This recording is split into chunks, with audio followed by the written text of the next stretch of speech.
Olha, ó, estamos ao vivo mais uma vez nessa plataforma maravilhosa. Agora temos que esperar a raça chegar, né? Enquanto o pessoal chega, dá oi sumido, oi Cisa de mãe. Ó, a Isa já tá aí, ó.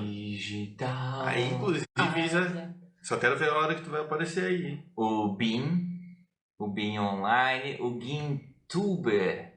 GuinTuber, que provavelmente faz Uber usando o GuinTuber. Maravilhoso. O Raça tá dando pra ouvir aí? É, o áudio tá bom, raça. Fala, não, o áudio GuinTu, tá ouvindo? E aí, Isa? O áudio tá bom, tá ruim, tá uma bosta? Acho que tá uma bosta. Juro. Só. Alô, Hacking Web. Esse Hacking Web aí tem que vir com a gente, hein, Rafa? Muito estrelinha, já podia estar online com a gente, mandando todos. Porra, o áudio tá ótimo. Glória a Deus. E aí? Entrei bem no aleluia. Porra, a galera reclamou demais do áudio nas últimas lives. Falaram, meu Deus, vocês estão dentro de uma caixa de sapato. Vocês estão fazendo um Nokia, lanterninha, pelo amor de Deus, arruma esse áudio. E daí aqui estamos hoje, né, quando passamos o dia testando 25 modelos de microfone até chegar nesse. Boa. Boa, né? Ó, então, eu falei o Rafa do Hacking Web. Eu chamo de Rafa porque lembra? Pode ser. E ele tá perguntando se a gente tá fazendo a live com o D2. Sim. Mas mantém no respeito. Eu vou pegar um líquido pra gente enquanto a gente... Vai lá. Ô, João Brito Júnior. Só dá 2 minutos para a galera receber a notificação que estamos ao vivo. E daí começa. Será que tem como eu avisar aqui todo o meu público de milhares de pessoas que estamos ao vivo? Não sei usar essa plataforma, eu sou muito burro. Mas dá pra usar o filtro aqui. Não vai botar a cara de cachorrinho, né? Ah, vou tentar achar aqui. Aqui, ó. Tô super feliz. Ah, que maravilhoso. 3 minutos. 1 minuto. Instagram é 1 minuto. legal, cara. Já ganhou o bingo, João? Já participou de bingo de igreja? Não. Não, acho que não. Eu era da igreja até um pouco tempo atrás, viu? Senão eu ia te pedir uns números aí pra gente testar a mega da virada, mas então nem vou. O Pantufa já ganhou duas galinhas no bingo aqui da igreja. Vamos testar os números aí do bingo? Vamos entrar no... Ainda dá tempo de... Da mega da virada? Eu acho que dá. Bora começar então? Quem entrou, entrou. Quem não entrou, não entra mais. Tira, entra assim. Não, bota aí, bloco. Pessoal, o brasileiro tem que aprender a ser pontual. Bora então? Ó, o Rafa disse que ainda dá sim. Um parênteses, que não são os pais do Pantufa, parênteses. O Hacking Web, o Rafael, ele é brother dos brother nosso aqui de Floripa, do Guia Anônima. O Rafael, inclusive, já fez vídeos com o Afonso, gente finíssima. Então, fechou o parênteses, era só isso mesmo. Valeu, Hacking Web, sabemos que você é gente fina. Aqui. Bora começar? Bora. Bora que tem uma lista de perguntas interminável para você, João. O João, que pra quem não conhece, é o ex-apresentador da Fazenda, o Brito Júnior.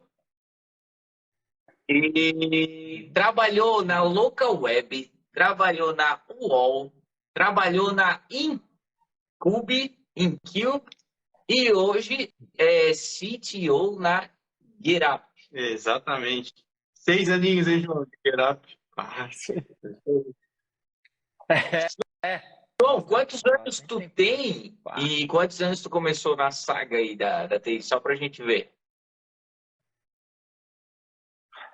Eu tô na beirada dos 40, 39 anos. E eu comecei, eu comecei tarde, cara. A trabalhar com TI de verdade, eu comecei tarde, 24, Boa. acho, 23. Porque meu primeiro trampo foi com 21, que eu sempre fui da VASP, né? Vagabundos sustentados pelo pai. Então eu comecei a trabalhar com 21, né? Porque eu tava namorando há um tempinho e aí eu queria poder pagar um sorvete, né? Pelo menos. Maravilhoso. Comecei a trabalhar. Mostra essa tua tatuagem, mostra essa tua Mas tatuagem do bracinho. Porra, cara, que é bravo. Vamos ver aqui, tem um diferente. Caralho, esse é aquele que usa 8 agulhas pra fazer, né?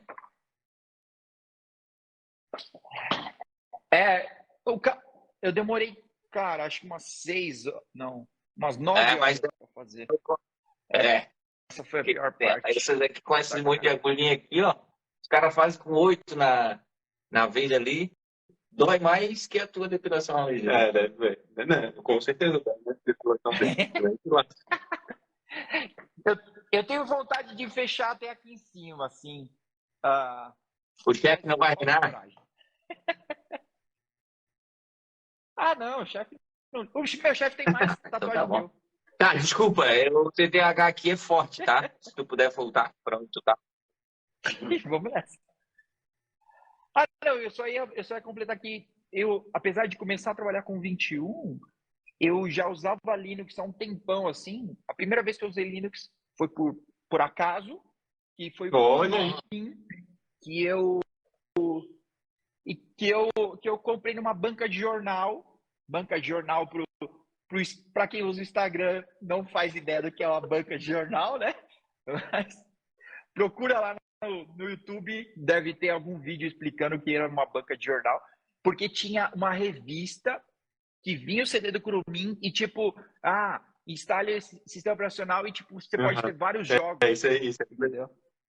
E aí foi a primeira. E aí eu instalei e obviamente que eu apaguei o computador, né? Obviamente, passei por cima, a instalação padrão. Sim. Pum, beleza. Como volta agora pro Windows? Pegadinha maluca.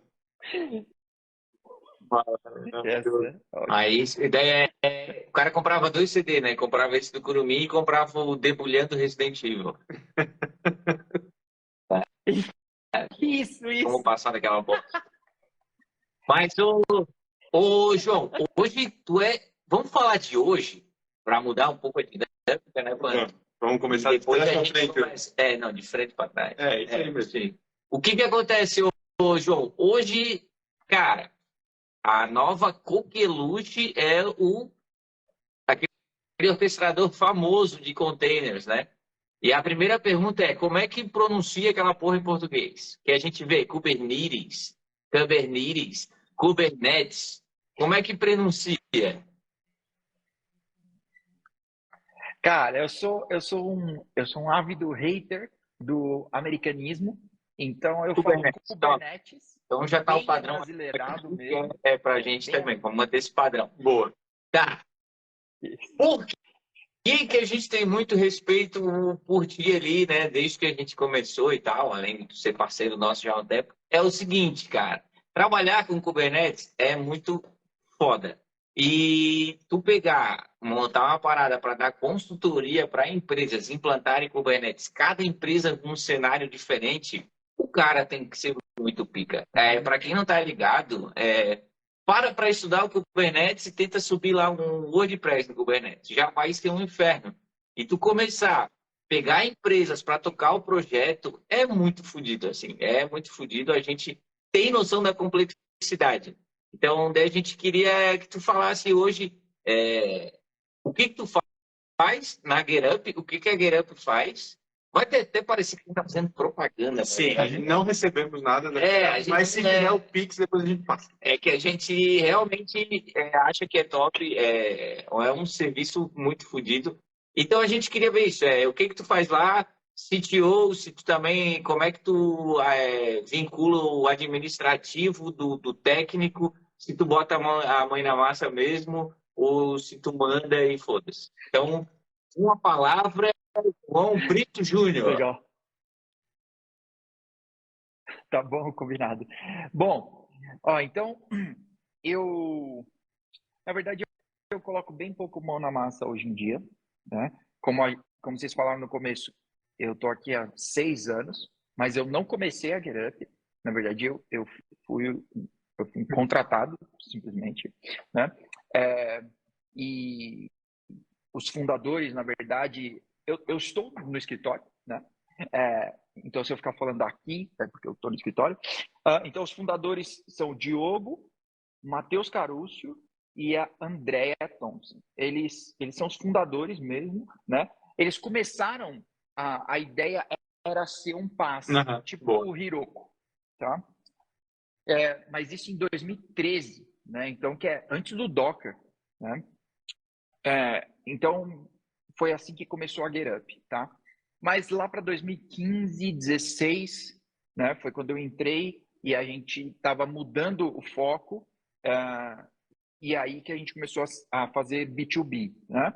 Para quem não sabe, buzzwords aí, né? Então, business to business, você vender para a empresa, não diretamente para um consumidor. Aí, então eu entrei no suporte, né? Atendia ticket, etc, tá? E aí eu fui caminhando assim e a gente foi crescendo o time, etc. Eu acabei me tornando líder e CTO, mas nesse exato momento eu estou caminhando para abandonar essa posição de CTO, né? Se alguém der uma olhada no LinkedIn lá, vai ver que eu atualizei lá para co-CTO. Né? Passando a bucha. Passando no bom sentido. No bom sentido, eu tô passando bastante por cara. Então, o Rafael vai ser o nosso novo CTO. A gente está nesse processo de transição e eu estou me tornando o palestrinha da GetUp, né? Porque Kubernetes, quando a gente está nessa bolha, parece que Kubernetes é realidade para todo mundo, né? Tipo, todo mundo sabe o que é, todo mundo tem, mas não é verdade, né? A verdade é que ainda é um desafio para muita gente, não só Kubernetes, mas o ecossistema em volta, né, de coisas que você precisa para monitorar, para manter a sua aplicação de pé, para colocar a sua própria aplicação lá. Então, você precisa de todo esse arcabouço de coisa para fazer isso tudo funcionar. E é justamente isso que a GetUp faz hoje, né? A gente tem um time de especialistas num milhão de coisas que a gente vai dar suporte e apoio para empresas nessa jornada, né? Então, mesmo que a empresa já tenha Kubernetes, ela ainda tem muitos desafios para só manter o Kubernetes já é um desafio bem grande. Então, tem mais um monte de coisa para ele fazer. É isso que a GetUp faz. E eu sou palestrinha. Então, eu estou caminhando muito mais para o marketing hoje, né? Então, para quem não conhece, aí tem o Kubecast, né? Talvez é o programa que a gente mais investe. Mas a gente tem o blog também, então é uma coisa mais técnica, né, prática, etc. Tem umas demos, etc. Por aí. Então eu tô indo muito mais para o marketing assim do que para operações. Tô deixando operações um pouco. Tô meio velho para isso. Ô, João, mas tu começou na GetUp, tu chegou a mexer com operações, né? Implementar, ir lá no cliente, sim, entender qual era a aplicação. Eu acho que muita gente que quer, sei lá, talvez implementar Kubernetes, ou mexer com Kubernetes, ou tipo, cara, algum tipo de orquestrador de container tem várias dúvidas, tipo, qual que era, sei lá, tipo, a maior dificuldade ou o maior problema que tu via, puta, essa aplicação aqui não vai rolar, desculpa, não vão conseguir trazer, ou não existia isso, a maioria dos clientes que te procuravam, vocês conseguiam colocar tá dentro do Kubernetes a aplicação, enfim. O que impede uma aplicação de rodar no Kubernetes? Uhum. Não, eu acho que, então, de trás para frente, acho que nada impede rodar uma aplicação dentro de Kubernetes, né? Se você procurar, tem, cara, qualquer coisa, tem alguém rodando isso no Kubernetes, né? Tem até uma palestra que foi muito legal do Somatório, para quem conhece ou não aí, procura Somatório, no DevOps Days, ele rodando um desktop, né, em container e etc. Qualquer coisa roda em Kubernetes. Eu acho que o maior desafio é a empresa ou o time dedicar tempo.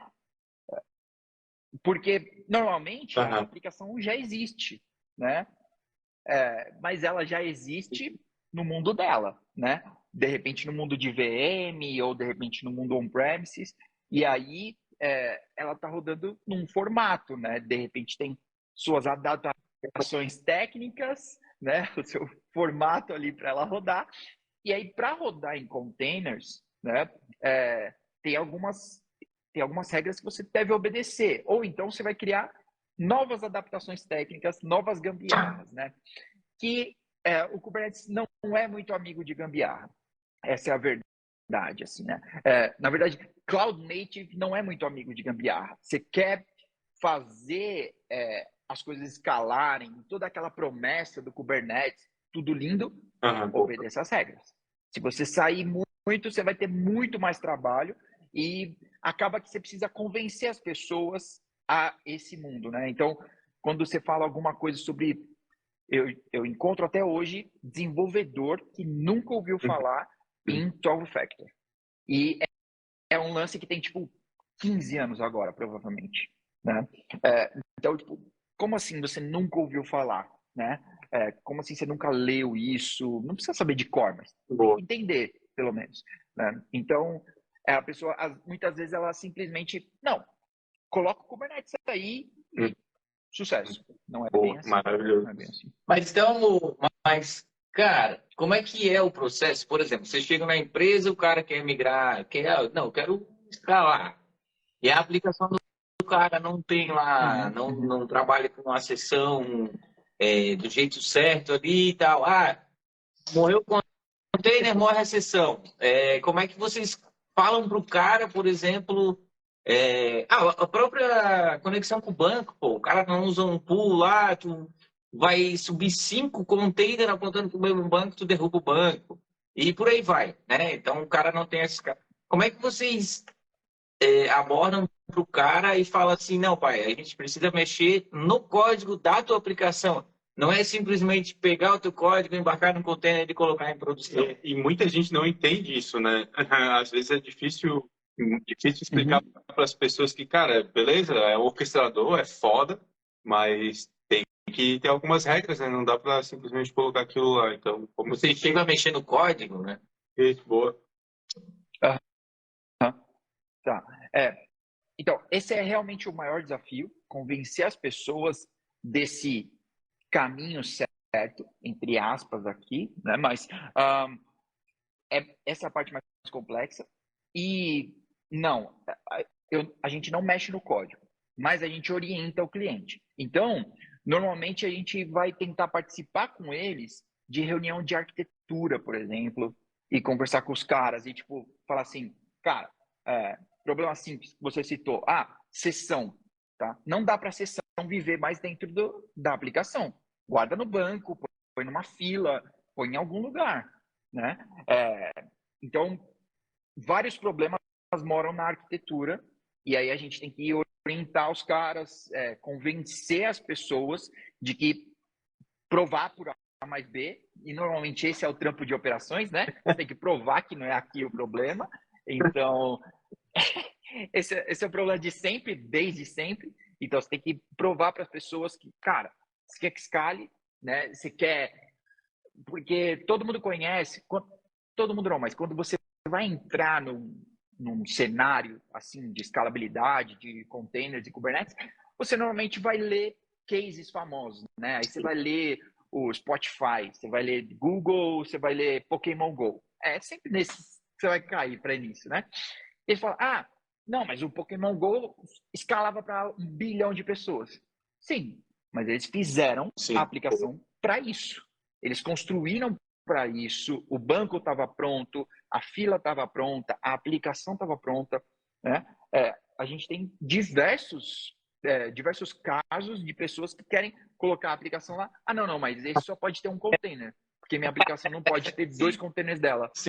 Deixa na VM, deixa aí. Você não vai tirar benefício nenhum de colocar essa porcaria no Docker e colocar lá dentro do Kubernetes. Não, mas o Kubernetes pode reiniciar para mim.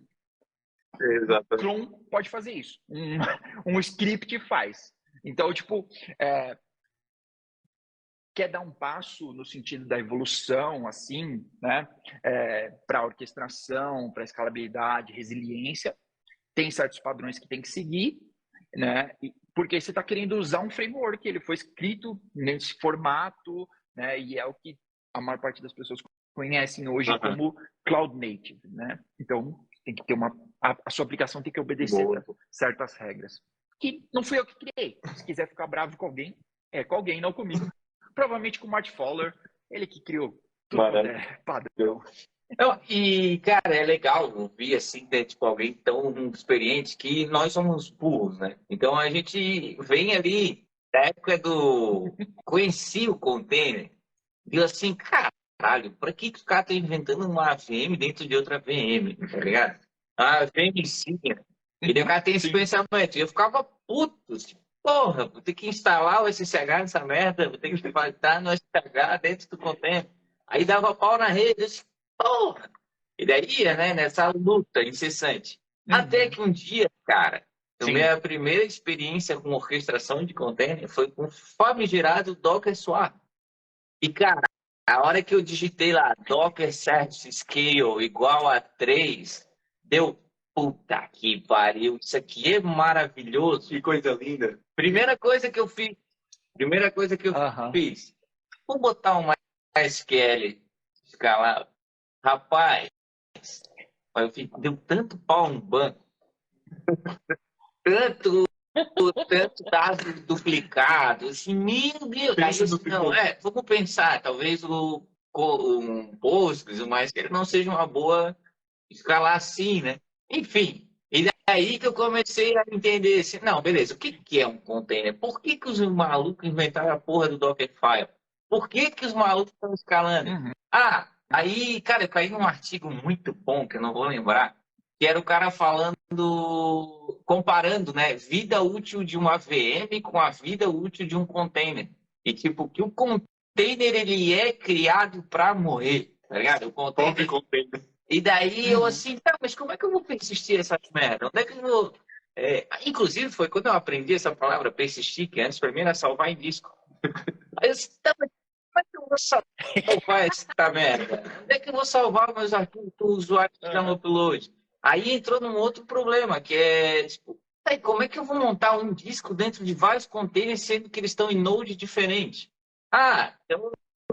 Aí que o cara começa, beleza, então vamos usar um S3, vamos usar um VOL. Aí que, cara, como isso aqui... A magia começa a acontecer. É complexo. A própria rede, pô. Para finalizar, o teste que a gente fez lá, eu subi um toketzão, comecei a colocar os bagulho, né? Agora eu estou no caminho. Fui fazer um teste de carga, o meu Tomcat no sistema operacional aguentava uma cabeçada fazendo requisição. A mesma aplicação rodando no Docker Swarm lá, não aguentava um terço. Meu gargalo. Daí fui ver meu gargalo, era o jeito que eu configurei a rede do Docker, tá ligado? Então, tu começa a jogar aquilo tudo para regra de PT e vão lá, vira um nó do caralho. E daí eu assim, não, tem um jeito certo de fazer isso aqui, e a minha aplicação precisa se adequar a esse ambiente, não é eu simplesmente pegar lá e dar um start e tal. E daí, nesse gancho de container, que tá maravilhoso, adoro falar de container, a Shopee, não, brincadeira.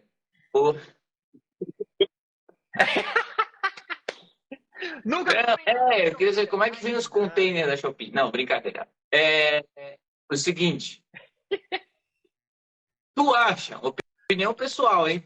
Tu acha que o Docker transformou o pessoal de infra em vagabundos? Por exemplo. Não, por exemplo, antes o cara tinha que, porra, preciso subir uma aplicação no ambiente de desenvolvimento aqui, aí ou tu pedia para a equipe de infra para pegar um ambiente de dev, né? Ou tu tinha que ir lá pegar um servidor, ou localmente mesmo, instalar uma SQL, apt instala uma SQL, aí tu cria o database. Hoje não, né, pai? Hoje tu só pega lá, Docker Run, uma SQL, né? Passa a portinha e já era.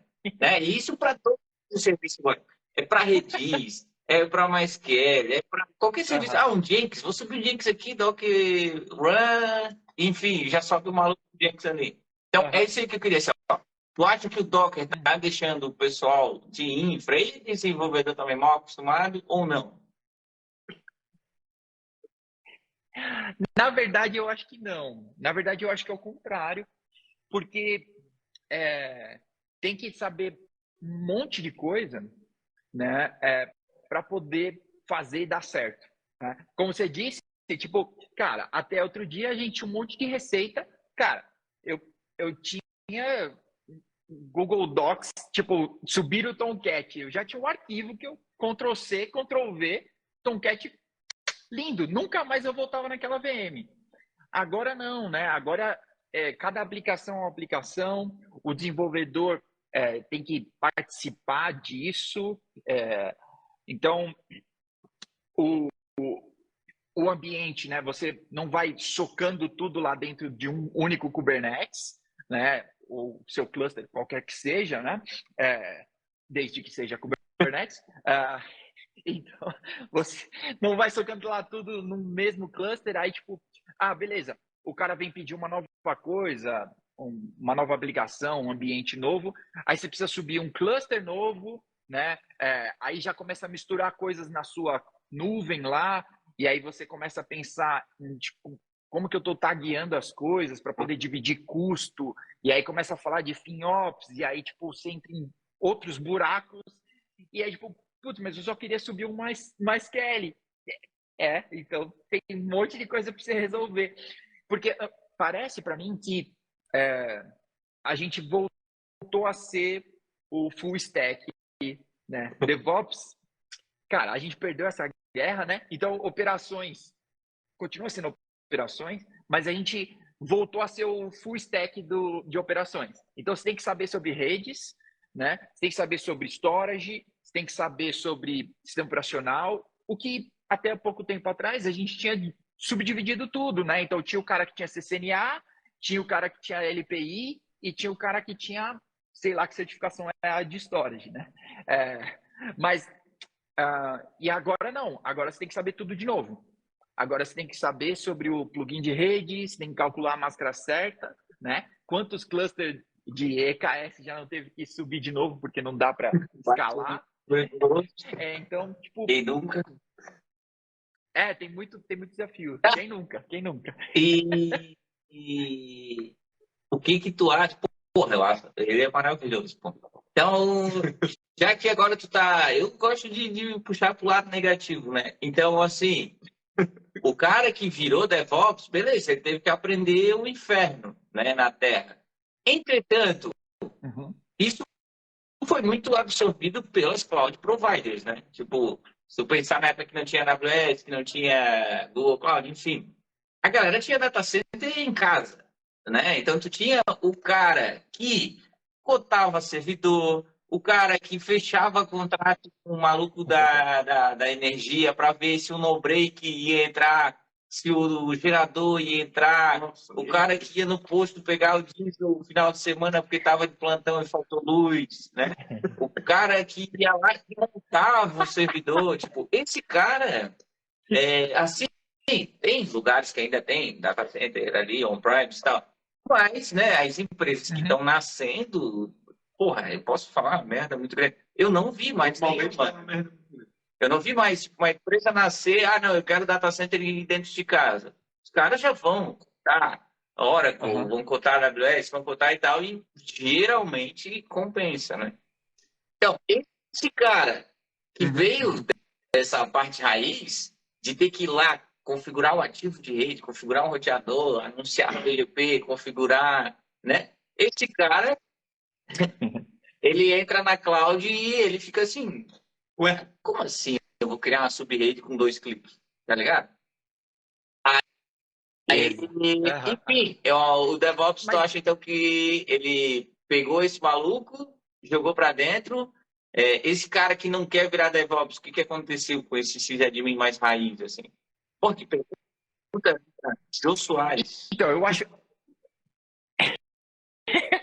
é, mas eu acho é uma, eu acho que varia de cenário para cenário, né? Então, se você está numa empresa pequena, né, normalmente você não, provavelmente você não teria um data center para você cuidar sozinho, né?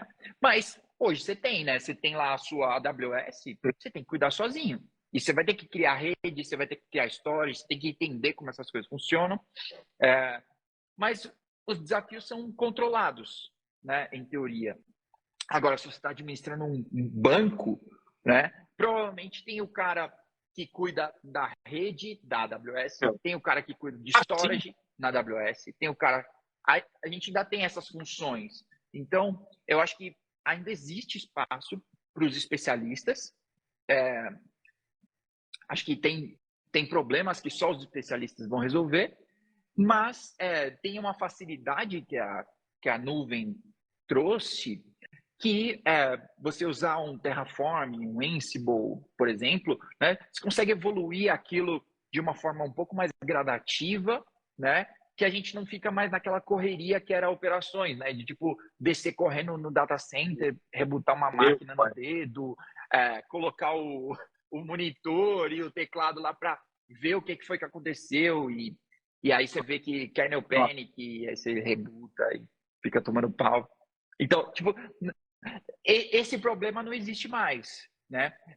Esse problema, talvez, mesmo que exista, né? Ainda dá kernel panic, mas se resolve com uma facilidade muito maior, né? Como você disse, o cara de redes cria com 2 cliques. Beleza, mas ele ainda tem que saber 1 milhão de coisas para poder dar os 2 cliques certos, né? Senão, tudo a máscara de rede é /8, né? E todo mundo quer todos os IPs possíveis para não ter que pensar nisso depois. Ou então é o contrário, né? Ele, tipo, foda-se, 28 vai dar. E não dá. Então, acho que não podia ter falado foda-se. Não, aqui é Friend Family. Mas...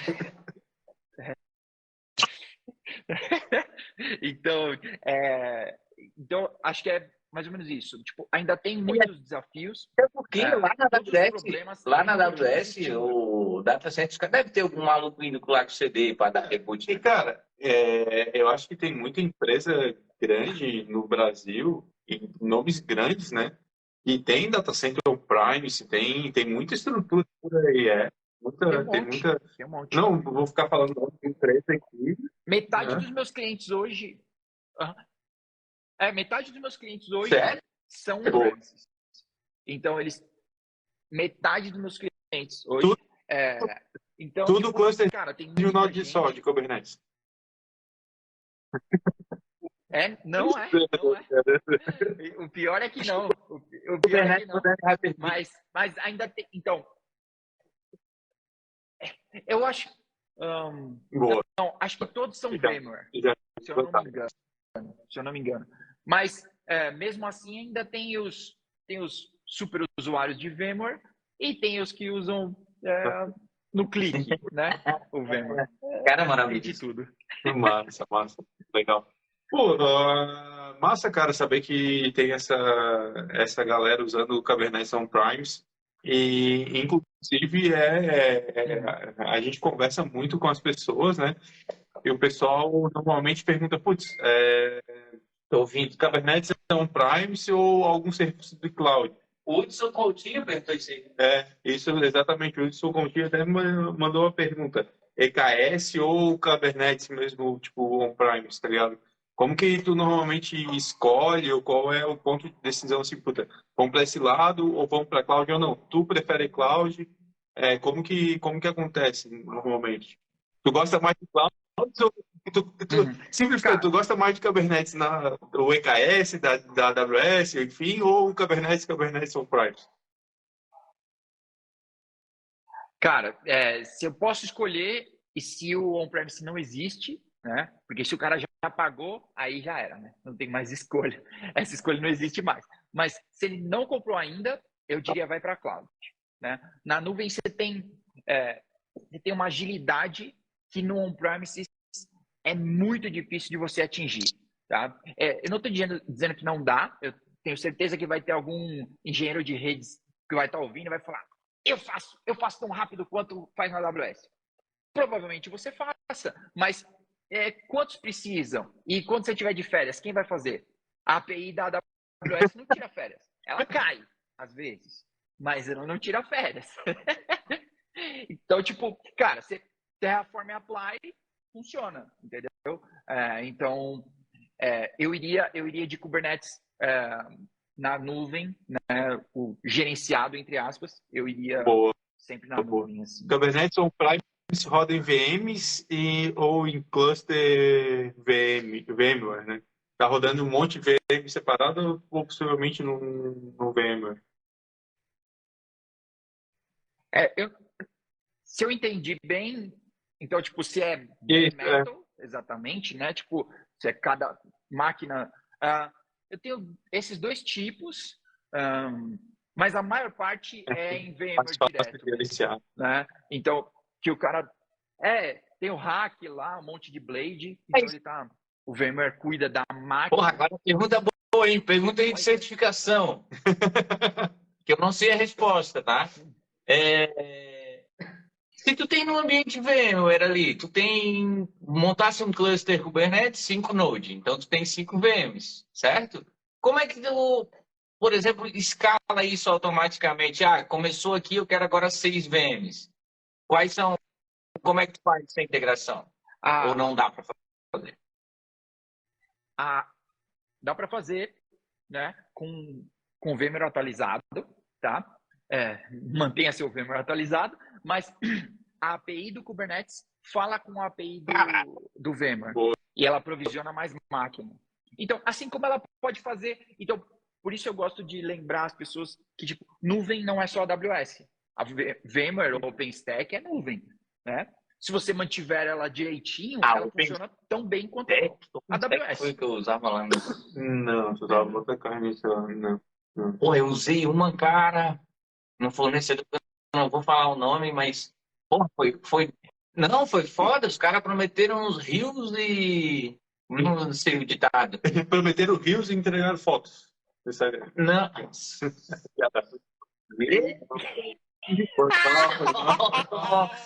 Desculpa, ô, João. Não, cara. Eu vou pegar o nome aqui depois para falar. Mas os caras tinham também. Eu contratei uma nuvem. Eu vou falar, fundo de quintal, mano. Os caras se venderam muito top. Tá? Aí eles pegaram assim. Não, aqui é nuvem autogerenciada. Preço maravilhoso, né? Aí eles pegam um data center, eles fecham lá um pedaço para eles e saem revendendo. E daí eles usavam esse. Eu acho que é OpenStack. Até vou digitar no Google aqui, só para ver se a logo é a que eu tô vendo na cabeça. Mas o que acontecia? É um quadradinho vermelho com um cortezinho assim. OpenStack. Mas ó, só para completar, enquanto você está procurando, então. Só que daí o que acontece? Mesmo, né? Para eu ter um IP, eu tinha que abrir chamado. Para eu liberar mais espaço disso, eu tinha que abrir chamado. Tá ligado? É uns bagulho absurdo, mano. E daí começou a cair, e daí eu ligava pros caras, enfim, daí, porra, migramos para um cloud provider grande lá, porque senão a gente tava tendo problema com cliente foda, assim, os caras não... é um amadorismo, mas enfim, não pode não ser culpa do OpenStack, né? Pode ser um OpenStack mal configurado já. Mas enfim. Exato. Então, eu acho que esse é um problema.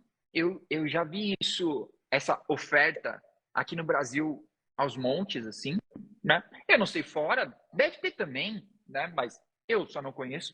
Mas tem aos montes essas ofertas que é meio tailor-made, assim, né? Mas só que, tipo, cara, não faz sentido abrir um chamado para o cara me dar uma máquina nova, tá? A gente voltou para os anos 90. Um IP, tipo, não, cara, isso não é cloud. Isso não funciona assim, tá? Então, por isso a minha resposta. O Kubernetes, ele pode falar com a API do seu provedor de nuvem, pode ser VMware, pode ser OpenStack, pode ser AWS, Alibaba Cloud, funcionam todas da mesma forma, né? Porque o seu cluster, ali, as 5 máquinas, tem uma quantidade de recursos limitado, né? Então, você vai atingir lá seus, sei lá, 100 GB de memória, tá? Ah, fechou. É isso que você tem, né? Tem uma parte física, né, de componentes. Então, o que vai fazer quando eu precisar de mais, né? Nada, tipo, vai dar pau? Não, né? Pelo amor de Deus. Então, a API do próprio Kubernetes, ela pode, do mesmo jeito que a gente estava escalando pods, né, ou containers dentro do nosso cluster, a gente vai escalar máquinas para cima e para baixo, assim, também.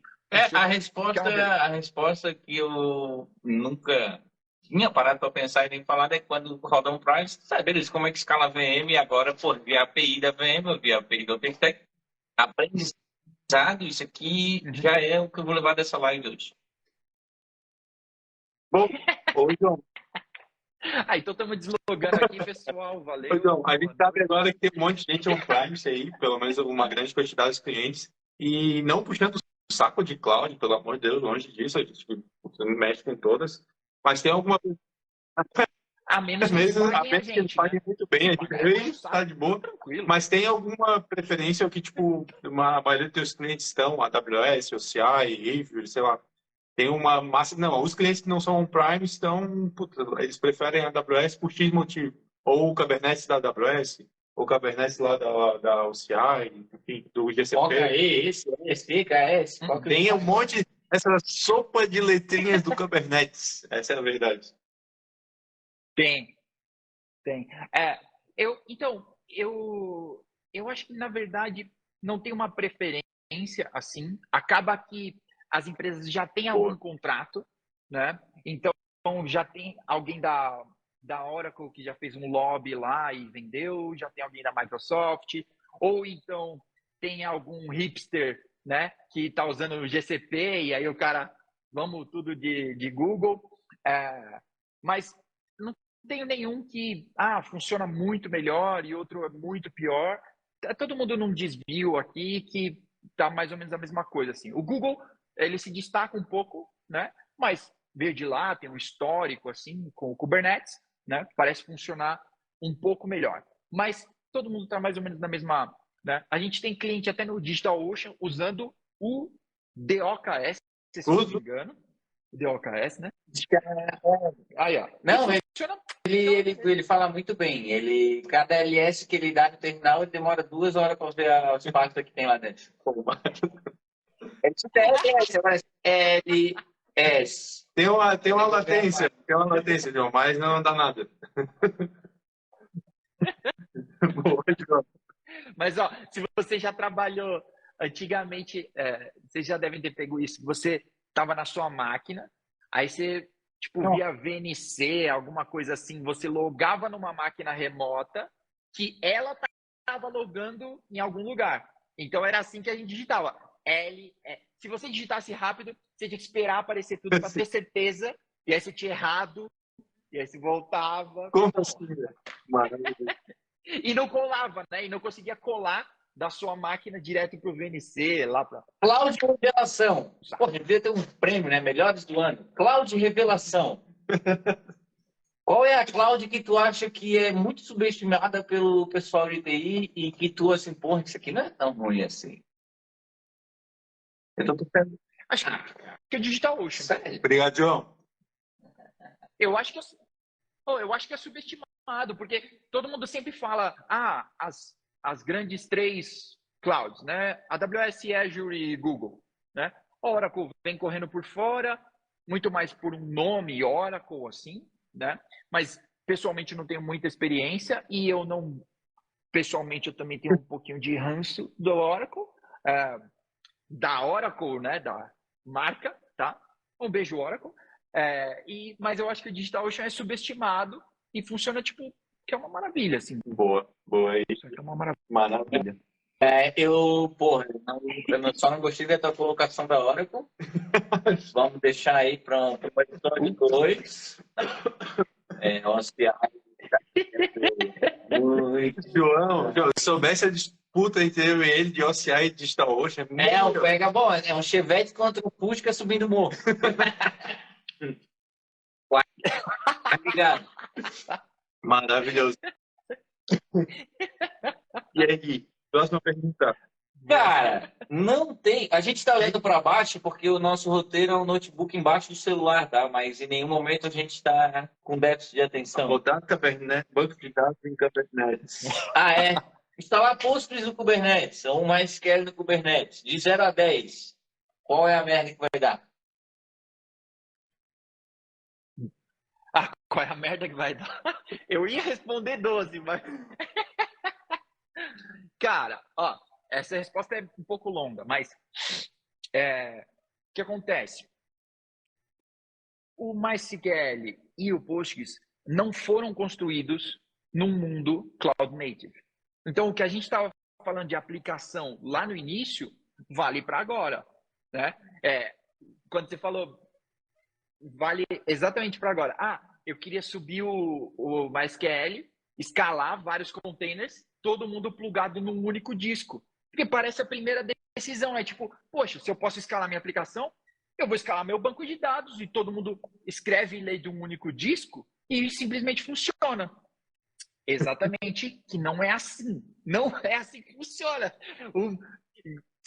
O banco de dados ele foi escrito de uma forma, né, que você tem que controlar o index, você tem que controlar o inode que está sendo escrito, uma pá de coisa assim, que não dá para todo mundo escrever e ler do mesmo disco, né? Pensa que você vai ter os processos lá rodando e, cara, quem é que está escrevendo primeiro e lendo? Não é assim que funciona, né?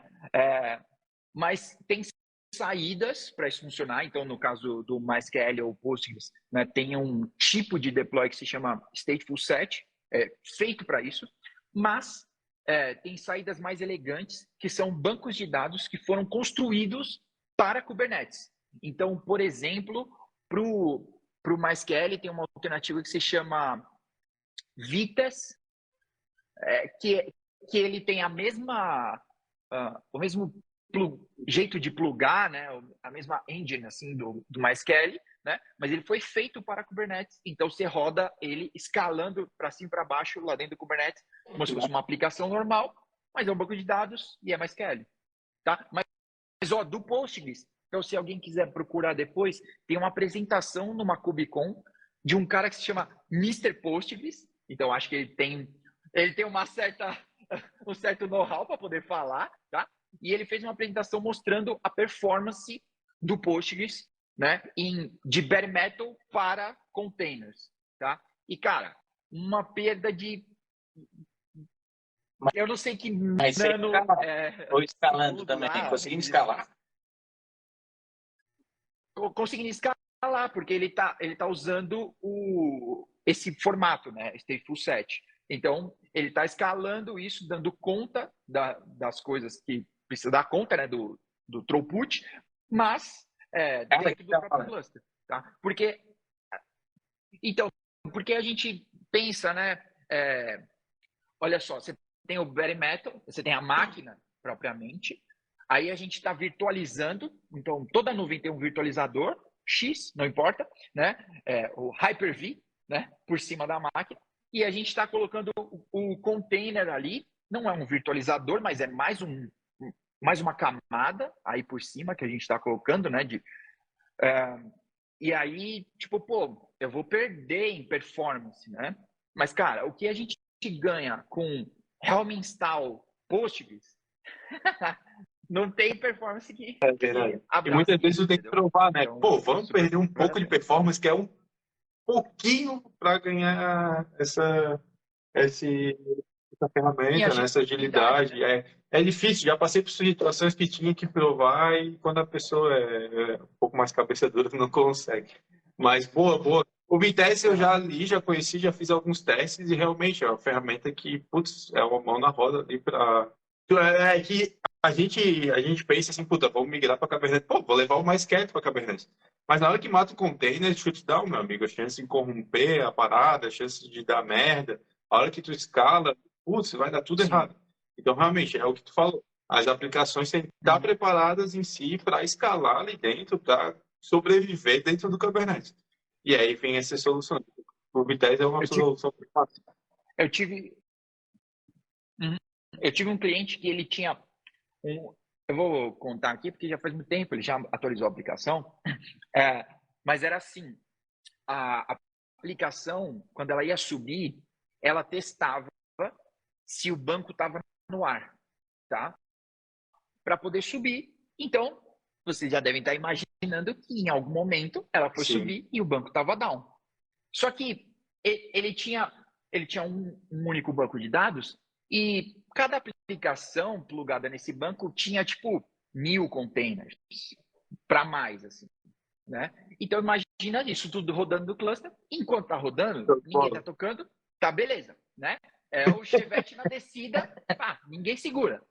Agora, inverteu, cara, o banco caiu, o cluster entra em parafuso e não tem como salvar mais o cluster, né? Porque imagina que cada container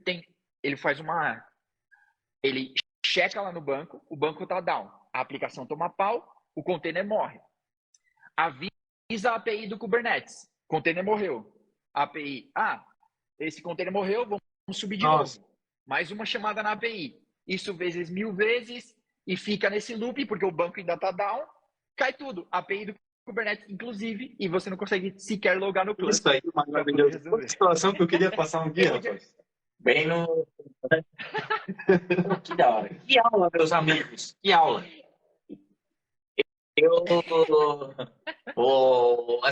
Eu passaria a noite falando das tuas experiências com o Kubernetes. Eu espero ter o João Júnior Brito 2 aqui, tá? De verdade.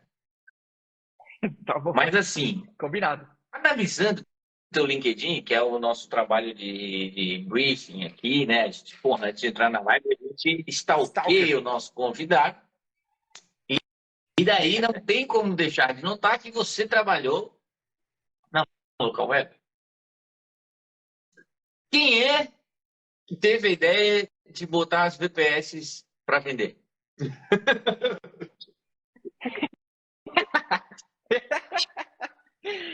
Eu não sei porque eu entrei exatamente no ano que eles começaram a vender VPS, que era o cloud brasileiro, né?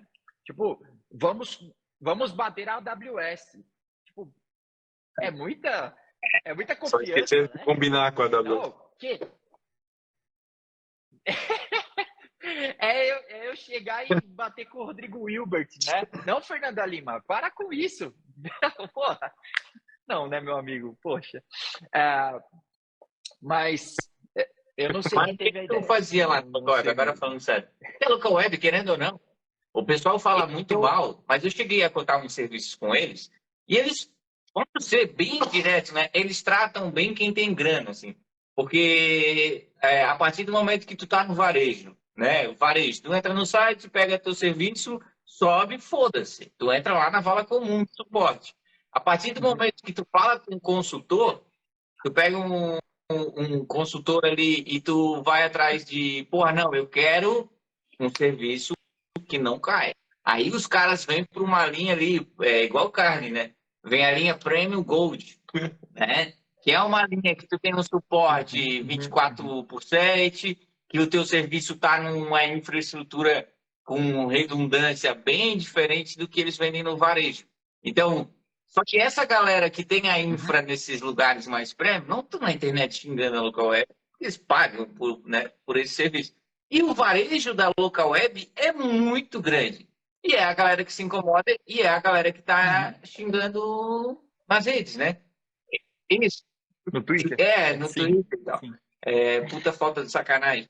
Então, agora sim, ô João. Pode chamar de Jojo? O Pimbé gente chamava de PIN, né? Tem que ter um apelido. A gente tem que ter uma proximidade. É um afeto. Então, assim, ô Jojo, como é que era trabalhar na Local Web? O que que tu fez na Local Web? E, enfim. Tua passagem por lá. Então, foi meu segundo trabalho em TI, propriamente. Né? Meu primeiro foi numa faculdade. Eu sempre odiei faculdade, então fazia microinformática, né? Então, o primeiro trabalho foi na Local Web mesmo. Eu entrei no suporte. Eu atendia justamente essas pessoas que você está falando aí, a turma da vala comum. Porque a Local Web, não sei se ainda é, mas provavelmente, ela era a maior host da América Latina. Agora é a host. Eu não sei, tipo, mas é pau. Eu não sei. Eu sei que eles sempre tiveram ali tretando assim. Mas, cara, vender no site a R$30, hospedagem a R$30, não paga o metal da Dell. Não paga, né? Então, na minha época, 2009, a gente tinha dentro de um servidor 800 sites em média. Bastante? Giga de RAM. Tá?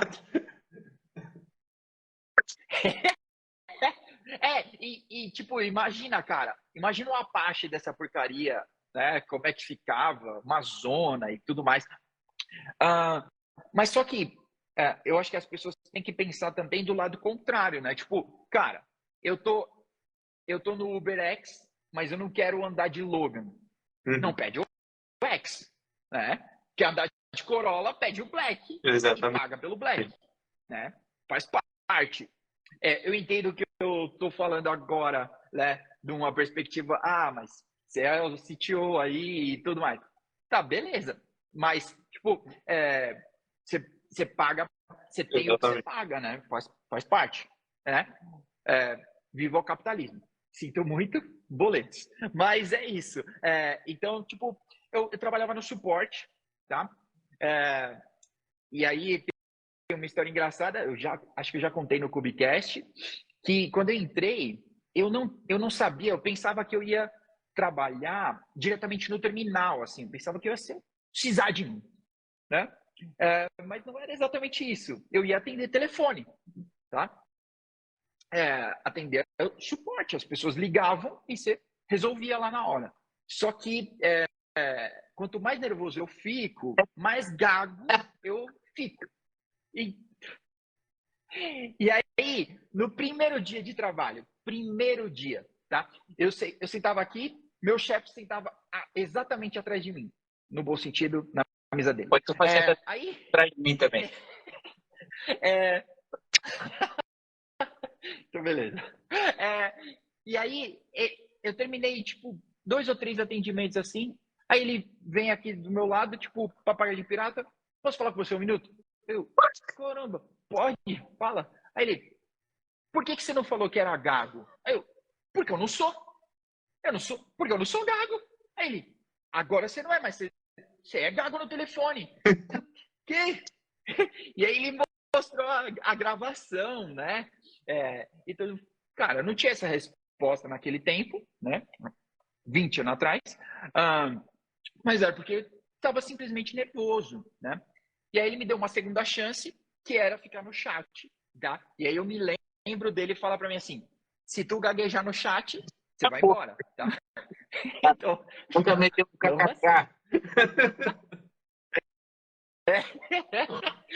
Aí, tipo, beleza, né? Eu fiquei um tempo nesse suporte e aí depois eu fui para operações, monitoração, operações, assim, propriamente. E, inclusive, é engraçado você falar do Twitter, das pessoas reclamando e tudo mais, porque a gente, inclusive, monitorava quantas vezes o nome da Local estava aparecendo no Twitter para poder... eu acho inteligente, assim, tipo, para saber se as pessoas estão falando mal, se está acontecendo alguma coisa que a gente não está sabendo, entendeu? Então, era bem engraçado isso, tá? Foi mais ou menos essa a minha participação. E tinha de tudo na Local Web, né? Muito logo a seguir, saindo da Local Web, eu até vejo esse bicho aqui, ó. Eu até vejo ele Atendendo no chat um usuário da local web frustrado por pagar R$15,90 na sua VPS e ela não estar online. E ele no telefone conversando com o dono da UOL. E aí, tem uma vaga aí para nós? Meu sonho é trabalhar na UOL. Diz a lenda que tu que cuidava do chat do UOL lá, era isso? O bate-papo. Bate-papo do UOL. Zoeira, obrigado.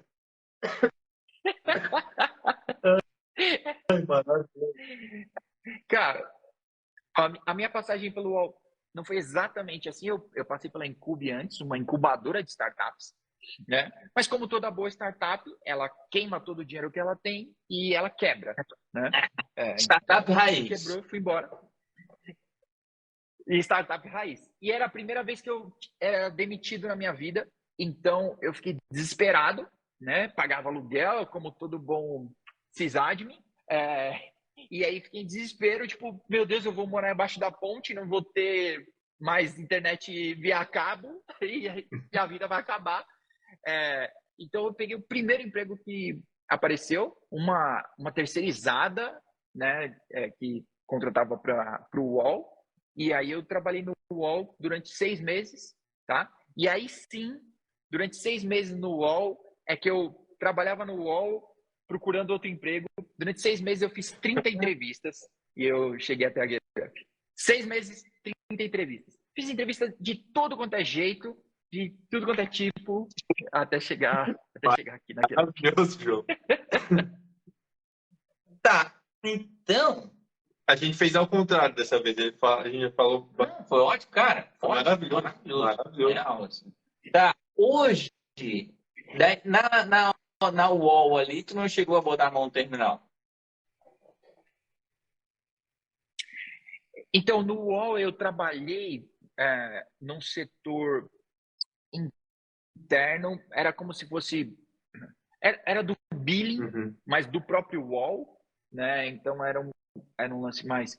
E então eu trabalhava lá com uma automação. Durante esse tempo que eu fiquei, eu estava fazendo uma automação para eles, para a gente poder criar um novo ambiente para a evolução desse setor aí. Nos 6 meses que eu fiquei lá, eu basicamente trabalhei nisso. Maravilhoso. Saquei. O pessoal aqui está perguntando se a Local Web hospeda o serviço na DigitalOcean.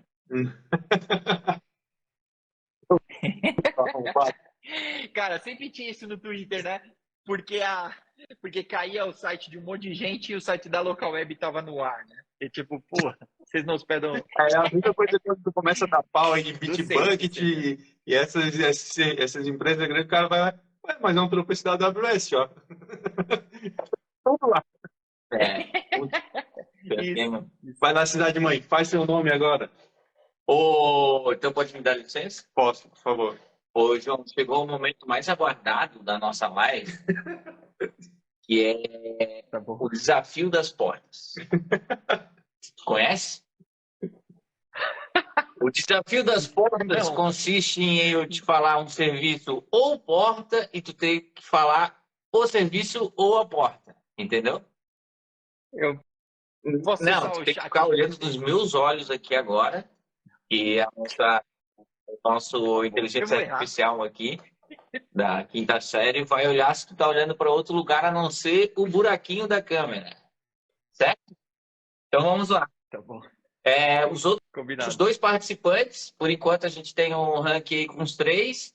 O último, em terceiro lugar, está o Marcelo Andrade, que é o famoso Marcelo _ Dev SRE, que é um demônio das certificações. Ele acertou uma porta. Ele acertou Não, ele não acertou nenhuma. Ele não acertou nenhuma porta. Eu vou roubar esse lugar dele, com certeza.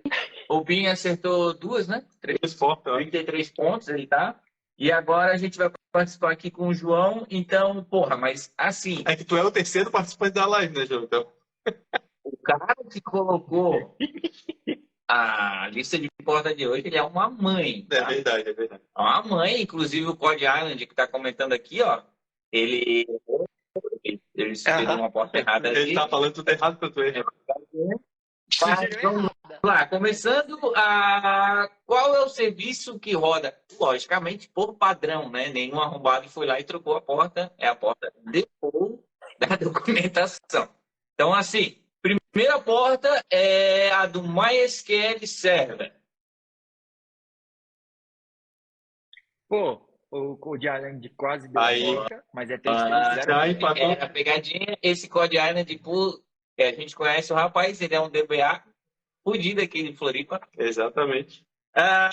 Agora, então, vamos dificultar, mas não tanto, que é qual é a porta padrão do Prometheus?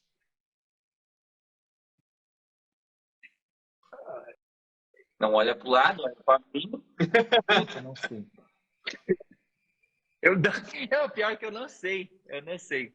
Nossa, que vacilo não saber do Prometheus. É a porta 9090. Tudo bem, temos mais portas. Assim nós encerramos o desafio. Faz as outras. Vai fazer o ranking? Vamos fazer o ranking geral. Então são 6 portas que tu tem que responder. A próxima. E agora eu vou inverter. Qual é a porta? Qual é o serviço que roda na porta 6379?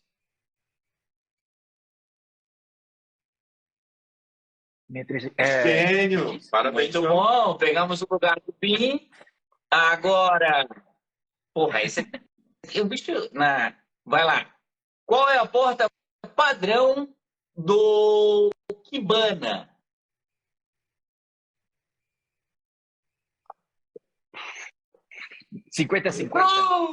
Maravilhoso, João. 5601. 5601.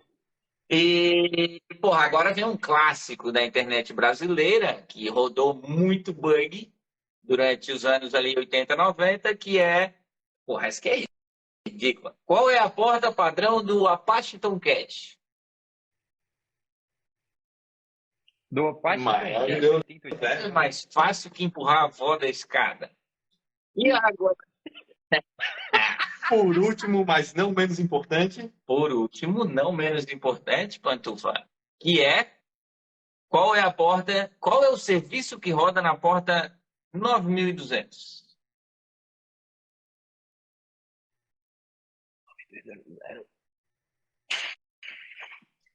Não faço ideia. Vou te dar um exemplo, mas já não está valendo mais nada, certo, Silvio? Certo. Elástico e busca. Elástico e busca. E assim fechou, depois faremos um compilado, a gente vai montar um post especial do Desafio das Portas, com a cabecinha e quantos pontos. Tá? Exatamente, vai ter um site do Desafio das Portas. Você foi muito bem, parabéns. E agora, Pantufa, cara a cara, a gente vai começar um bate-bola jogo rápido, onde você só pode responder com uma palavra. Apenas uma palavra, sem justificativa. Tá? Quem é melhor, local web ou wall? Local web. Qual foi o primeiro Linux que tu instalou? A gente já sabe. Por mim, o pinguim índio. Uma linguagem de programação? Java. Maravilhoso, João. Uma distro Linux? Boa. Debian. Raiz. Um cloud provider? Google. Um animal mamífero? Eu? Boa, gênio, é isso aí. Um software que adora trabalhar? Matheus. Não. É um sócio. Um software. Um software que adora trabalhar. Puxar o saco do Matheus. Matheus, ele não gosta de trabalhar aqui. Acabou de ganhar um aumento. Bruno Agueda, abraço, Bruno Agueda, entrou aqui. Mas é um software que... Eu já prefiro o Jorge. Tá bom. Um software que eu adoro trabalhar, Chrome. Boa. Chrome. O cara é bom. Um cantor brasileiro. Não faço ideia. Eu vou te dar uma dica, eu vou falar o sobrenome e tu fala o primeiro nome. Gomes. Tem o teu nome. João. Muito bom, João. Belo gosto. Gosta. Belo escolha, João. Parabéns. Porra, essa aqui é maravilhosa. Quem escreveu isso aqui? Uma personalidade do mundo de TI. Quem? O Jefferson. O Jefferson da Jefferson. Linux. Maravilhoso. Da Linux Chips. Maravilhoso. Primeiro Docker Run que eu executei foi assistindo ele. Tomando uma IPA e ensinando como faz. Ensinou muita gente a derrubar cluster Kubernetes. Maravilhoso. Essa aqui é do Pantufa, tá? Um livro técnico. Porra. Um livro técnico. Boa. Kubernetes Porra, Open Run. eu vou te pedir uma opinião. O Eduardo, o Pantufa, ele comprou esse aqui, ó. Lá vem o Exposed. E aí, esse vale a pena ler ou não?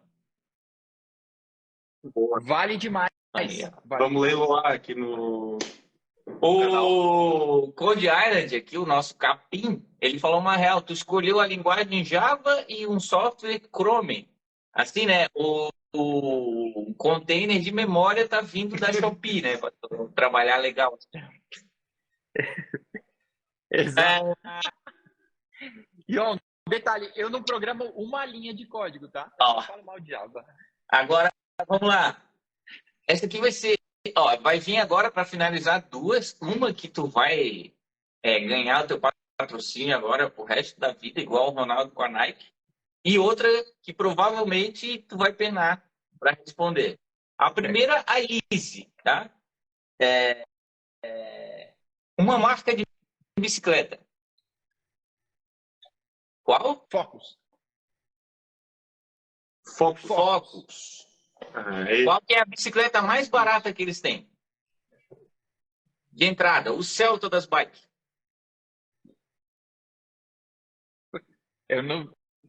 acho que deve ser a minha. 30 mil reais. Não, tá louco. Essa, acho que é um... Aí, 3 e pouco eu compro uma Titan aqui no sul, 150. passar no corredor, bem bom. Ainda consigo botar a guidão de RX e abrir o escapamento. Sim. Eu sou mais do Team Isa ali e Caloi. Caloi também é meu favorito. O Monark eu não curto. Depois da merda, eu prefiro o Caloi. Agora sim, saideira, derradeira. Se tu responder essa aqui, cara, eu mando uma caixa de Skol pra tua casa. Um jogador de badminton.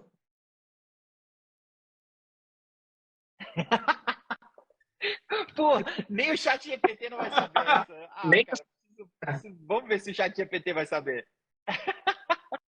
Eu nem sei escrever badminton. O cara sobe cluster Kubernetes e não sabe escrever isso. Não pode ser, João, verdade. Maravilhoso. E aí, João? Descobriu o nome? Não. O chat GPT não quer ajudar. Isso aí. Tu então, cidade mãe. Um jogador de badminton. Tá, se já não tá mais falando da escola, tá? Nem queria mesmo a escola. Eu não bebo. Então, até tá tudo bem. Mas, pô, o chat GPT tá dando uma aula, mas não me respondeu uma pessoa. Pô, dê o nome do melhor jogador de Acho que é muito badminton. novo, não deve ter um melhor jogador. Todos devem ser ruins. É um zero. Porra, o ChatGPT querendo ser político. Dificilmente seria possível apontar um único jogador como o melhor de todos. Dá um nome aí. Mas, Pantufa, tu tem pergunta? Porque eu tenho. Pode dar de cidade mãe. Fica à vontade. Tu pedala todo dia? Tu vai pro trabalho de pedal? Não, eu moro bem pertinho do trabalho. Eu tento pedalar todo dia, mas eu sou bem preguiçoso. Mas daí tem um fake do Instagram? Não, normalmente quando eu pedalo, Não, eu esses coloco alguma dias eu Instagram. vi ele fazendo uns 50 quilômetros ali. Porra, bicho, pedala pra caramba. Mas Não, 50 quilômetros eu não sei. Mas não, foi que da o hora. bicho pedala pra caramba, pedala. tá. Para trabalhar na Guerra. Relativamente. Para trabalhar na Guerra, o cara tem que saber pedalar ou tem que saber Kubernetes? Kubernetes. Pô, Pedalar. maravilhoso. Tá, olha só, eu brincando no teu LinkedIn, eu vi que tu tá com aquela fotinha com o Ryan ali, a roxinha. Estamos contratando mesmo na Guerra? Estamos contratando. A gente, na verdade, quem acompanha em algum canto, a gente fez um programa junto com o Jefferson do Linux Tips no último trimestre, que foi o Formando DevOps. Então, a gente treinou uma galera, assim, foi muito legal. E aí, 3 desses participantes vão começar agora na primeira semana de janeiro. Começar a trabalhar aqui com a gente. Né? Então, a gente continua contratando. Provavelmente, tá? A mina do comercial, do marketing, deve estar vendo aqui, vai me dar uma bronca depois, mas provavelmente a gente vai fazer a segunda edição em fevereiro. Massa. Então, acho que é uma porta de entrada legal, assim, né? Porque a maior parte dos DevOps aí estão empregados e estão ganhando milhões. Né? Então, você tenta contratar, eles não querem. Só quero ganhar em euro. Então, para ganhar. Tá, e a galera aproveita a oportunidade, ou João, qual foi a experiência que vocês abriram? Teve bastante. Esse projeto que vocês fizeram ali com o Jefferson, a gente acompanhou o marketing e tal, e como é que foi? Teve bastante interessado, a galera que entrou se formou? Eu assisti as perguntas que vocês fizeram lá no Kahoot, não sei se foi Kahoot ou o que vocês fizeram lá, pô, as perguntas que eu olhava assim, rapaz, não ia saber responder isso aqui, não. Massa, top. Eu não sabia a maioria. Muito bom, pô, muito bom. Então, foi muito legal. Cara, quase 4.000 pessoas se inscreveram, né? Dessas, 3.000 e poucas fizeram o primeiro processo seletivo, né? Que a gente fez esse primeiro Kahoot aí, e só com pergunta cabeluda, assim, de detalhes, né? E aí a gente fez mais duas fases de processo. Desses, 20 pessoas que tiveram acesso a todo o programa, né, com a gente e com o Linux Tips. Então, eles tiveram desafios de 3 meses de estudo, né, e eles ralaram bastante, né, se empenharam assim mesmo. Então, foi muito legal. Foi um aprendizado para a gente no processo, né? A gente também tinha coisas para aprender, assim, para fazer isso. É bem complexo. E para as pessoas também, a gente só teve bons feedbacks, né, de pessoas que estavam tentando migrar de redes ou de sysadmin mais raiz, assim, como a gente estava brincando antes, né, para um mundo mais DevOps, né, e você ter ali dentro dos 3 meses, você ter acesso a diversos treinamentos do Linux Tips, e a gente fazia com eles desafios práticos, né, então, quais coisas que a gente vê na prática aqui no dia a dia, que a gente problemas que a gente resolve e que a gente tem com os nossos próprios clientes, coisa de verdade, né? Para eles terem que resolver. Então, tem um rapaz aqui, ó, E. Castro Júnior, falando, tem um participante aqui. Exatamente. Curtiu, E. Castro? E é ele? Tem que colocar o nome de verdade aí, porque eu não sei. Mas enfim, porra, muito da hora, cara. A gente é fã mesmo do Jefferson. Quando a gente estava aprendendo, a gente estava consumindo o cara, e hoje a gente vê que, porra, ele tá potente, né? Tá grandão, e é bem legal os projetos deles. E, inclusive, dando um gancho, sabe o que é um gancho? Quando vai emendando um assunto com o outro, não esse gancho do Zax, do Mortal Kombat, que é o seguinte, a gente viu que tu também participa, deixa eu pegar o nome aqui, num projeto voluntário que é o... Qual que era que tu tinha visto? Gama Academy. Gama Academy, é isso aí. Eu participei de um tempo lá. Mas não tá mais? Então, eu participei 2 vezes. Eles são uma escola, né? Talvez é parecido aí com o Linux Tips, mas eu acho que é um projeto mais imersivo, né? E eles têm... Então, não é um... Pô, não quero parecer babaca e falar self-taught aqui. Como é que é isso? Fala inglês. Pô. A gente finge que entende. Não, a Linux Tips é uma plataforma online. Então, você tem que ir lá e assistir, fazer e etc. Gama Academy era... Né, não sei como eles estão agora, eles continuam crescendo, mas era uma imersão. Então, você não podia estar trabalhando nem nada. Você entrava para o projeto e era tipo um intensivão, assim. Então, você tinha aula todo dia e no final de semana e projetos. Então, tinha uma par de coisa. E aí, no final, eles tinham parceria com diversas empresas que estavam contratando e eles apresentavam o perfil dessas pessoas. As pessoas também tinham como se fosse um TCC, um projeto que eles apresentavam para essas empresas, gerentes, etc. E eles, quase todo mundo saía contratado de lá, entendeu? Então, era um projeto bem bacana que ainda existe, né? Gama Academy. Procura aí se você está pensando em estudar. Ô, João, maravilhoso. A gente viu aqui também que tem algumas certificações, AWS, CKA, e o pessoal, tipo, que acompanha a gente ali normalmente pergunta muito sobre essas certificações, né? Das tuas certificações, tem alguma que tu recomenda para o pessoal que está iniciando? Ou qual certificação que tu recomenda para o pessoal que está aí iniciando, migrando de área? Ou se tu recomenda certificação ou não? Enfim, qual a tua opinião? O que tu acha sobre isso? Boa. Eu acho que do mesmo jeito que prova não prova nada, mas todo mundo tem que fazer, né? Certificação também não prova nada, tá? Mas eu gosto muito da abordagem das provas da CNCF, né? Do Kubernetes, por exemplo, que é a mesma abordagem que a Red Hat sempre teve, né? Que é uma prova prática. Então, você está logado no terminal e você tem que resolver, né? Então, por exemplo, né, na prova da CKA, que é Kubernetes Administrator, você, tipo, tem questões que são bem simples, assim, tipo, tem o terminal e, tipo, olha, tem 2 máquinas aqui com SSH, forme um cluster. Ponto final. Faz.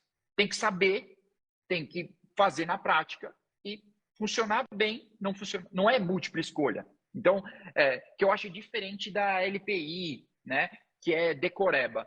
Eu sou meio contra a decoreba, né? Talvez porque eu sou burro e eu sempre esqueço as coisas, provavelmente, mas porque eu acho que a gente tem o Google hoje, né? Eu não preciso lembrar das coisas, tem um computador na minha frente, todo o tempo. Não é mais o momento, a gente estava brincando antes, que tipo, eu descia lá no data center e tinha um terminal na minha frente e eu tinha que saber de cor que eu tinha que digitar. Hoje eu não preciso. Tipo, não tinha internet lá, né? Tipo, não tinha nada. Você tinha que saber o que você ia digitar. Eu acho que hoje não é mais esse o nosso desafio. O nosso desafio é você saber o que você quer saber e como você vai implementar isso, né? Acertar a arquitetura é muito mais importante do que saber qual parâmetro que você vai colocar lá. Até porque, normalmente, os comandos todos, quando tu tá no terminal do Linux, cara, a gente não sabe tudo. É o comando menos help, o comando man ali, cara, tá tudo ali escrito. Né? Normalmente, não vai... pelo menos quando eu tô usando os comandos Linux, raramente eu vou na internet buscar alguma coisa, porque tá tudo muito ali. Mas com relação a Kubernetes, a Docker, tem uma documentação aí que tem lá nada, cara. Mas é uma faca de 2 legumes. É que assim, cara,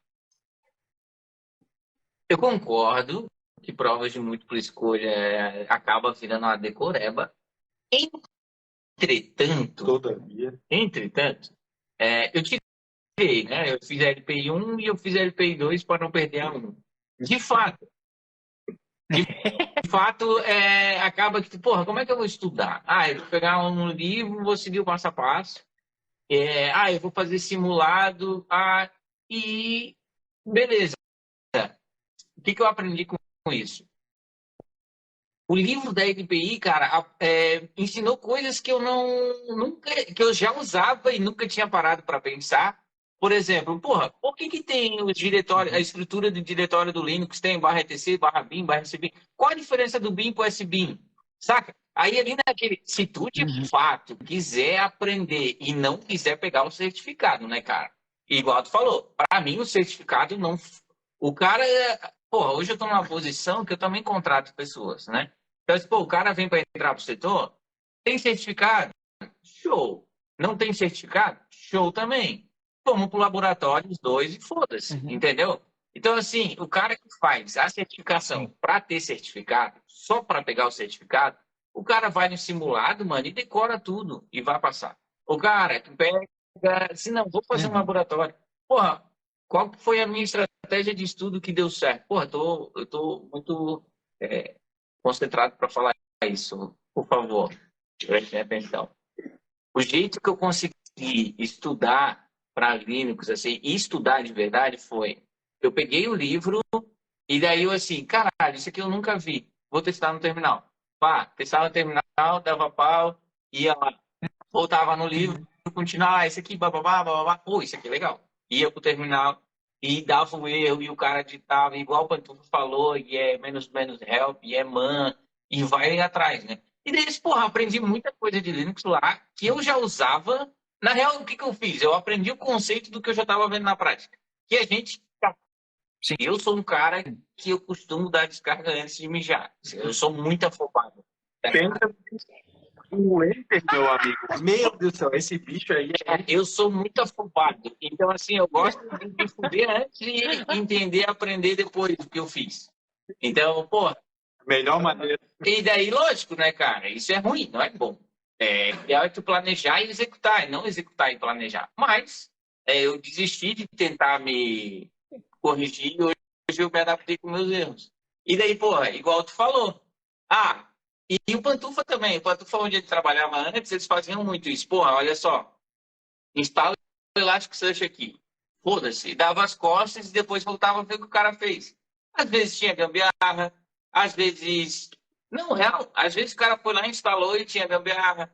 Às vezes estava bem instaladinho, o cara estranhava e tal, e trocava ideia, cara. Por que tu fez isso? Por que tu fez isso? E daí, pô, o erro dele, você, não, cara.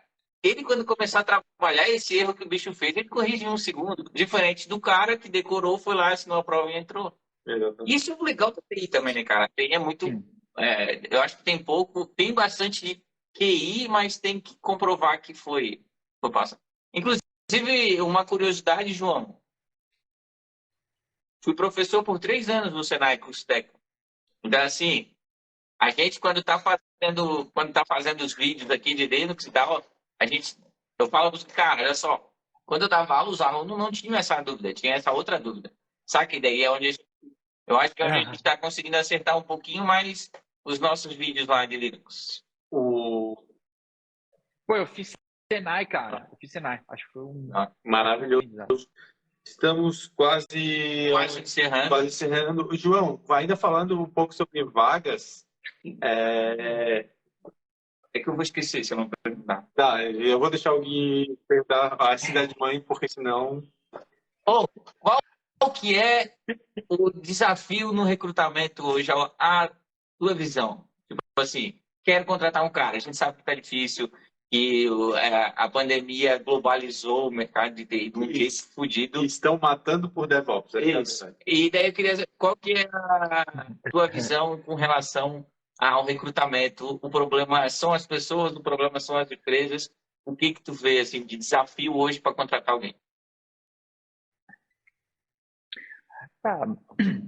Olha, falando então da visão de quem contrata, eu acho que tem o desafio, como você disse, a globalização, né? Ficou muito fácil de você, todo mundo trabalhar remoto, né? Então tá fácil de você trabalhar da sua casa para um gringo ou para uma empresa em qualquer canto, né? Você não precisa mais estar lá. Então, eu acho que tem... Eu não acho que é uma bolha e que ela vai estourar, mas eu acho que tem, tem uma corrida atrás das pessoas, e aí o único jeito é oferecendo mais grana, né?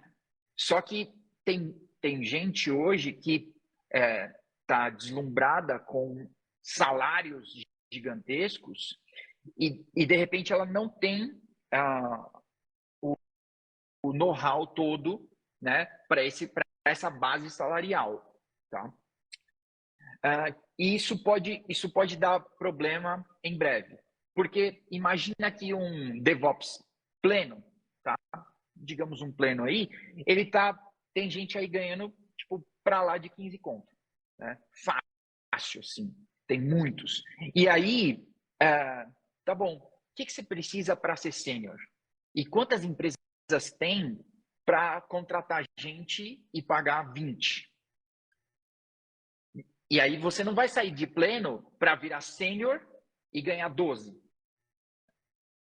Entendeu que tem um problema aí? Então, acho que isso é difícil, porque aí você vem falar com pessoas que ela era júnior outro dia, ela está numa empresa que ela vai saltando de empresas para melhorar a sua posição, e eu super concordo, acho que todo mundo tem que querer o melhor para si, e tá tudo certo. Mas aí você tem... O que você tem a oferecer para esse salário que você está buscando? Entendeu?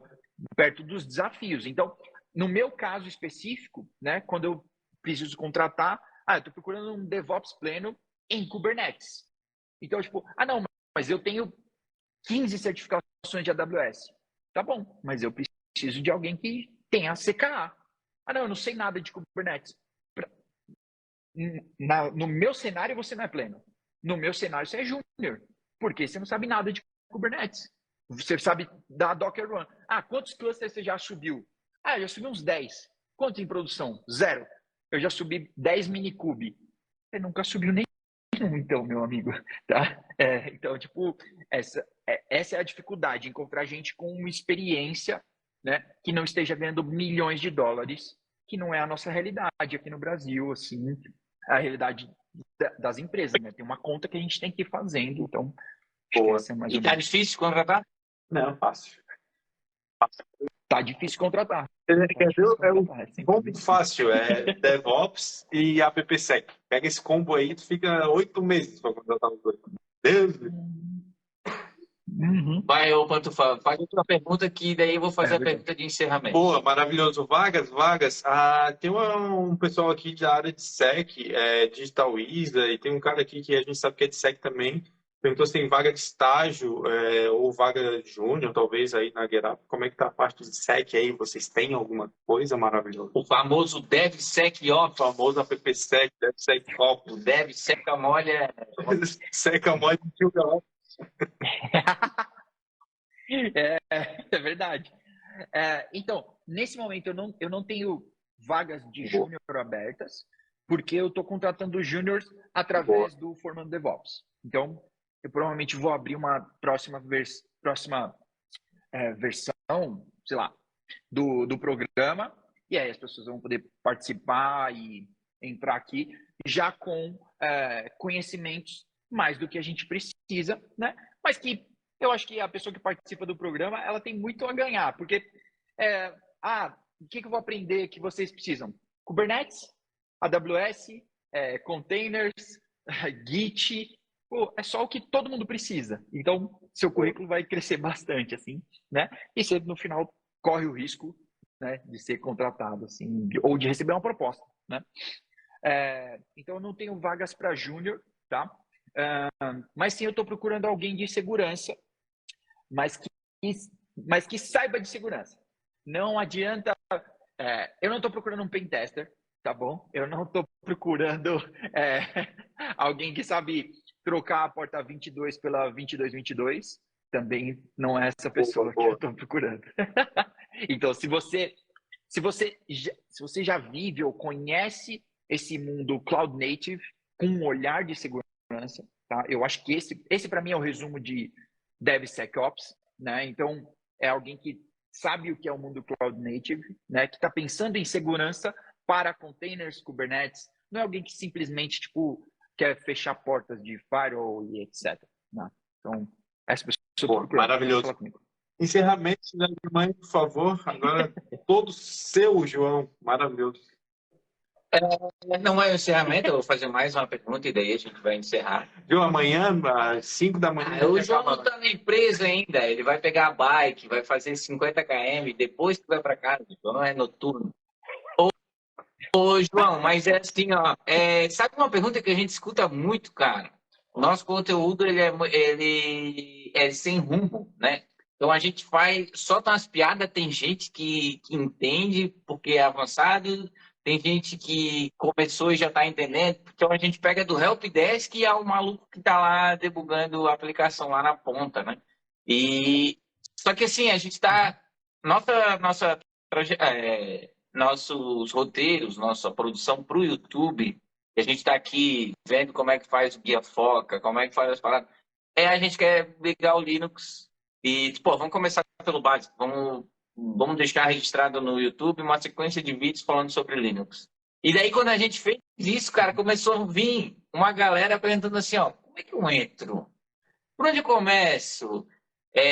Tudo isso, com a tua experiência de contratador, né, de RH e de CTO, fodão, assim, para a galera que está querendo entrar na área, para a galera que não tem uma experiência para justificar, sem frescurinha, fala assim, cara, vai no GitHub, cria um projeto, sobe um bagulho lá e começa a se inscrever na entrevista e vai trocar ideia. Assim, qual que é a tua sugestão que o cara faz?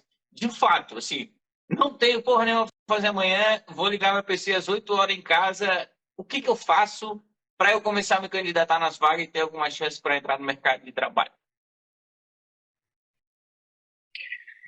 Tá bom. Olha, eu acho que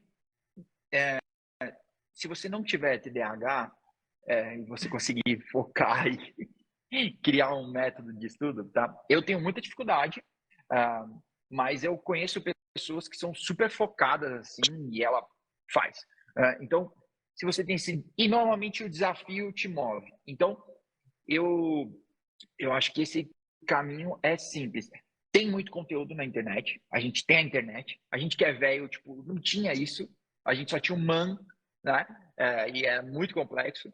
Então, hoje tem vídeo no YouTube que, enquanto está contando para você como é que sobe o Apache, ele ainda conta uma piadinha no meio para você dar uma relaxada, né? E continuar. Que coincidência. Tem que eu acho super da hora. Eu gosto do formato da gente usar humor para poder ensinar ou para poder conversar com as pessoas. Eu adoro esse formato. Então, eu faria isso. Abre o vídeo do YouTube, começa a aprender e faz uma prática. Põe no seu GitHub. Qual tecnologia e deixa aberto. Tu já fala de cara, com o cara, as mais básicas. O cara como montar um plano de estudo.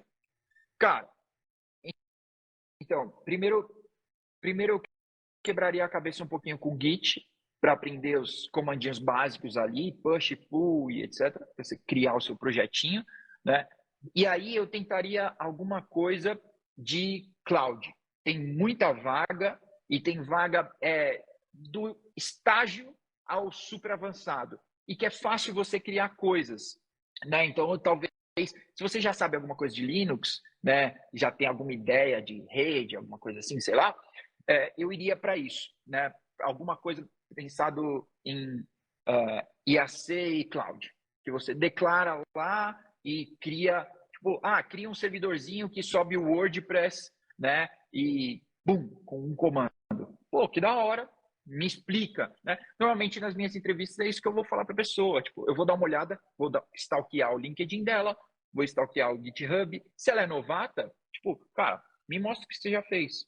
Me explica isso, né? Me conta por que você tomou esse caminho, sabe? Eu acho que é muito mais importante do que a gente estava falando da LPI, né? Por que você colocou esses parâmetros? Não, o que você queria com isso, né? Então, o que a pessoa tinha na cabeça? Maravilhoso. Acho que é muito mais isso. Então, Chegamos ao fim, Eduardo? Chegamos ao fim desta primeira versão da live com o João. Esperamos ter próximas versões. Com certeza teremos próximas. João, eu queria usar hoje, agora eu vou começar o quadro Babação de Ovo do nosso convidado. Mas eu queria hoje, eu cheguei a pegá-la na mão, a minha camiseta da Get Up, e eu pensei, eu não vou usar, porque o pessoal vai achar que a gente está fazendo um jabá e chamou o cara por causa do jabá. Então, assim, não vamos usar. Vou deixar quieto. Mas, assim, como eu falei no WhatsApp, parabéns pro designer, pro teu marqueteiro. E arte maravilhosa. É uma arte... Puta, os adesivos maravilhosos, assim. A gente está usando muito, foi muito da hora. Obrigadão, de verdade. Segundo, desde quando a gente começou essa merda desse canal aqui no Instagram, falando das merdas, tu já tava lá deixando teu comentário, tu já tava lá dando um likezinho, compartilhando no teu... Aí a gente via isso, a gente vê muito de perto quem tá torcendo ali pela gente. E a gente, porra, depois deu uma stalkeada no... Tu, inclusive, a gente trocou uma ideia, né? Bem no comecinho, a gente tava lá no Luizão ainda. E, assim, cara, tens fãs, admiradores de verdade. A gente te convidou de coração para ver quem tu é, para ver o que tu já fez. Esperamos que esse seja só o primeiro. E muito obrigado aí por essas 2 horas aqui conosco. E, cara, quando vier para Floripa, se quiser trocar uma ideia pessoalmente, a gente pode fazer um de frente com o Pantufa. Se quiser, a gente puder ajudar de alguma forma.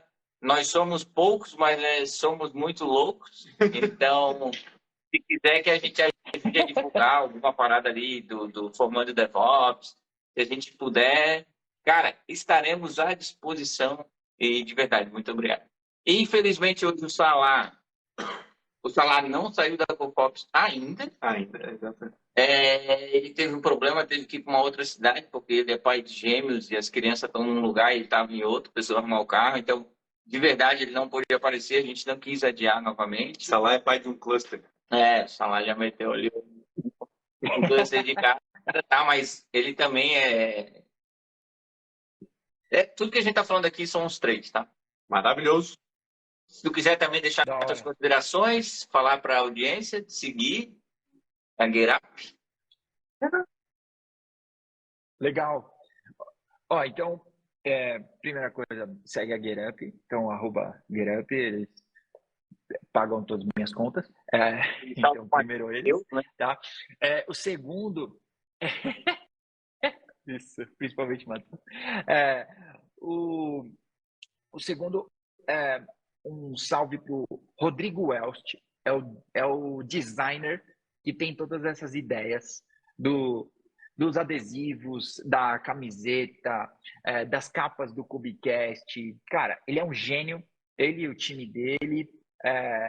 Então, eles são geniais mesmo, é muito legal, assim, porque a gente apresenta para eles, tipo, eu gravo um Kubecast técnico, né, e a gente só dá um briefing para ele, né, sei lá, observabilidade, né, e como eu vou explicar isso para um designer? E aí, tipo, o cara cria capas muito legais, assim, né, para mim a mais genial dele foi a do DevOps Ordinário, que é uma capa que é o Batman escovando o dente. Cara, da onde ele tirou essa ideia, eu não faço ideia. Talvez soltando uma pipa, não sei, mas... Maravilhoso. Não sei, mas mas ele é um gênio, então um salve para ele. E então eu estava falando do Kubecast. Se você quiser escutar os papos aí, ouça o Kubecast, tem tudo quanto é canto. Eu não sou tão legal assim, mas sempre tem um monte de gente bem legal. Eu sempre conto piada de Java, a mesma piada que Java é pesado e nunca roda, tá? Então você pode ouvir piadas repetidas também lá no Kubecast, tá bom?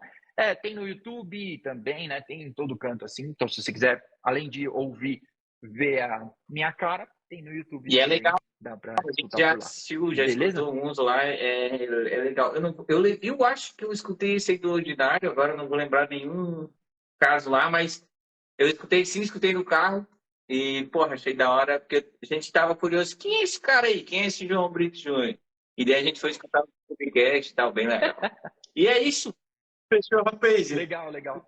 Ô, GuintuBR, GuintuBer, o Ubuntu, o Guintu que anda de Uber.